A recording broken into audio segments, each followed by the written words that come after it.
Hello students, ये question है आपका।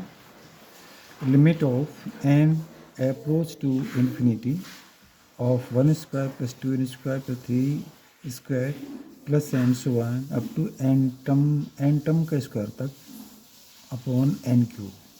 तो इसका लिमिट कैसे फाइंड करेंगे? इसके लिए हम ऐसा करते हैं, देखिए अगर हम एन की जगह पर, वैसे अगर इसको पूरे को हम प्लस करें एन टर्म तक, ठीक है, अप टू एन टर्म तक इसका टोटल निकालें, तो इसका टोटल हम जानते हैं ये होता है आपका limit N tends to infinity या एन अप्रोच टू इन्फिनिटी। ये बनेगा आपका किसी भी फर्स्ट नेचुरल नंबर के स्क्वायर का सम किसी टर्म तक यदि फाइंड करते हैं तो उसका टोटल निकालते हैं इस तरीके से n+1 इंटू 2n+1 अपॉन 6, ठीक है, इंटू अपॉन में n क्यूब। ठीक है, अगर हम n की प्लेस पर इनफाइनाइट रख देते हैं तो n की जगह रखेंगे इनफाइनाइट, तो इनफाइनाइट और ये साइड टर्म या इनफाइनाइट प्लस 1 इनफाइनाइट, इनफाइनाइट 2 या इनफाइनाइट प्लस 1 इनफाइनाइट, इनफाइनाइट के इनफाइनाइट से मल्टीप्लाई करेंगे तो कितना आएगा? ये आएगा आपका इन्फिनिटी आएगा, इनफाइनाइट आएगा, और इनफाइनाइट की मल्टीप्लाई से करेंगे तो इनफाइनाइट आएगा। यानी कि इस तरह की जो फॉर्म होती है इसे कहते हैं indeterminate form, indeterminate form, net form ये कहलाती है। ठीक है, तो इनडिटर्मिनेट फॉर्म को रिजॉल्व करने के लिए हम क्या करेंगे? हम कुछ ऐसा करेंगे इसके साथ जिससे कि इन्फिनिटी अपॉन इन्फिनिटी फॉर्म नहीं आए, तभी हम लिमिट को फाइंड कर सकते हैं, अदरवाइज नहीं कर सकते। तो इसके लिए एक तरीका ये है कि हम यहाँ पर वैसे कैंसलाइज कर सकते हैं, एन की एक पावर कम हो जाएगी इधर, तो हो जाएगा limit N approach to infinity n+1 2n+1 upon 6n² हो गया। ठीक है, अब इसकी भी आपस में मल्टीप्लाई कर लेते हैं, न्यूमरेटर के दोनों ब्रैकेट की आपस में मल्टीप्लाई करते हैं तो कितना आएगा? ये आएगा limit n tends to infinity, ये हो जाएगा 2n² प्लस n, फिर 1 से करेंगे तो 2n+1, ठीक है, अपॉन 6n²।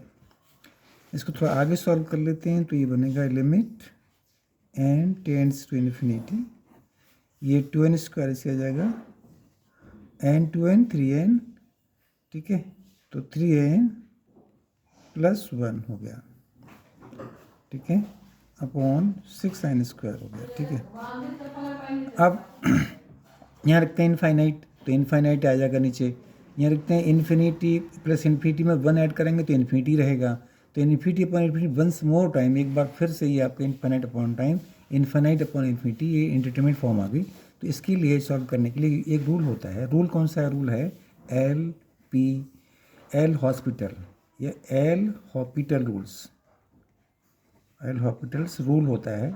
ये सिर्फ लिमिट को फाइंड करने के लिए लिया जाता है, उस केस में इसको यूज करते हैं जिस केस में अगर ये इंडिटरमिनेट फॉर्म अगर एग्जिस्ट करती है, जैसे 0.0 है, इनफाइनाइट अपॉन इन्फिनिटी है, इन्फिनिटी अपॉन 0 या 0.इन्फिनिटी है, इस कंडीशंस में इस तरह की फॉर्म में हम एल हॉपिटल्स रूल कहते हैं। इसको हम बर्नौलीज रूल भी कह सकते हैं, बर्नौलीज रूल। ठीक है, तो बर्नौली रूल कह दो चाहे एल हॉपिटल रूल कह लो, दोनों का एक ही मतलब होता है।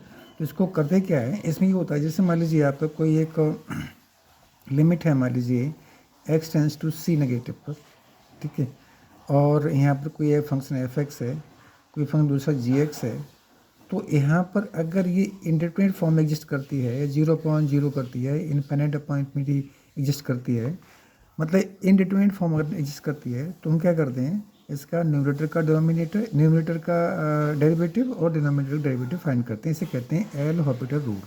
तो इस एल हॉपिटल रूल के अकॉर्डिंगली हो जाएगा limit x tends to c, ये बनेगा f'(x) अपॉन g'(x), मतलब इसका ये हुआ कि इसका डेरिवेटिव और नीचे वाले का भी डेरिवेटिव तब तक करते हैं जब तक कि ये फॉर्म ख़त्म नहीं हो जाए।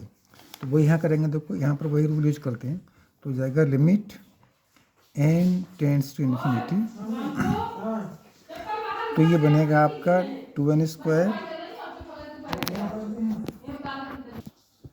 तो ये बनेगा आपका, इसमें हम देखते हैं 2n² + 3n + 1 अपॉन 6n²। तो हम न्यूमरेटर का करते हैं डेरिवेटिव ऊपर, तो 2 3 जा 2 2 जा 4n और प्लस 3, n का 1 हो गया, n के रिस्पेक्ट में हम डेरिवेटिव करेंगे तो n का 1 हो गया, 1 का 0 हो गया, अपॉन 2 6 जा 12, ये हो जाएगा 12n। ठीक है, अब फिर यहाँ रखते हैं इन्फिनिटी, तो इन्फिनिटी मल्टीप्लाई विद 12 से तो इन्फिनिटी आएगा, और infinity into 4 infinity plus 3 infinity आएगा।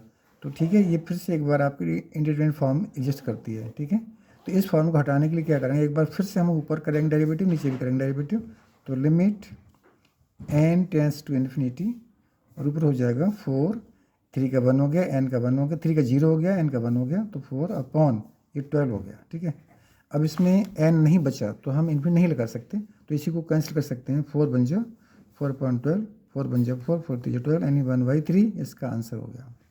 तो इसकी लिमिट आएगी 1/3।